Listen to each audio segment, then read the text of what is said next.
সেখান থেকে তো তার বাইরে গিয়ে কিছু আপনারা সুপারিশ করেছেন, সেটা যারা ধর্ম পালন করে তারা কেন মানবে না? শুধু কোরআনের কথা উঠছে কেন? That is a very wrong thing. আমরা কোরআনের কথা উঠছে কেন?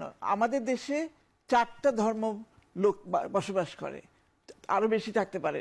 আচ্ছা, আরো বেশি ছোট আছে। ছোট জি জি ক্ষুদ্র জাতিসত্তা যারা, তারা আবার জি। বিভিন্ন রকমের আমি সেটা সম্পর্কে বলতে যাচ্ছি না। আমরা সিম্পলি বলেছি যারা ধর্মভিত্তিক আইনের বাইরে বসবাস করতে চায় তাদের জন্য একটা অপশন তৈরি করা। কত শতাংশ আছে আপনার মনে হয় ধর্মভিত্তিকের বাইরে? জানি না, একজন না, তারা না জানলে আপনি সেদিকে কেন এত গুরুত্ব দিবেন? আমারও প্রশ্ন, এটা তো আপনার যেহেতু বাংলাদেশের আপনার কথা মতোই যদি আমরা বলি মুসলমান ধরি যদি 85% হিন্দু আছে আরো 6-7% বা আরো বেশি থাকতে পারে, সেজন্য আইন তাদের ভাগ করা হবে, যে আইন কি ওইভাবে ভাগ করা হবে? তাহলে কি বিষয়টি আমরা সংখ্যাগরিষ্ঠতা উপরে সব। আপনাদের সুপারিশগুলো মানে একটি দেশকে অস্থিতিশীল করার জন্য তো আরো ইতিবাচক হিসেবে কাজ করতে পারে।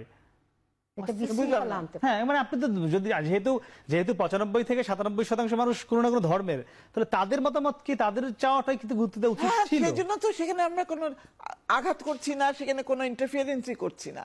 আমরা বারবার বলছি ধর্মভিত্তিক আইন বাতিল করার কথা তো আমরা একবারও বলি নাই। না, বলেননি। ওটা থাকুক, না, কিন্তু তার বাইরে একটা অপশন তৈরি করেন। যখনই আপনি বলছেন সমতার কথা, সেটাই তো আপনার ধর্মের বাইরে চলে যাচ্ছে। আমি সেটাই বলছি, আমি আপনার এক্সাম্পল দিয়ে সেটাই বললাম। না তো ধর্ম কি আমাকে সমতার বাইরে রাখে? মনে হয় না।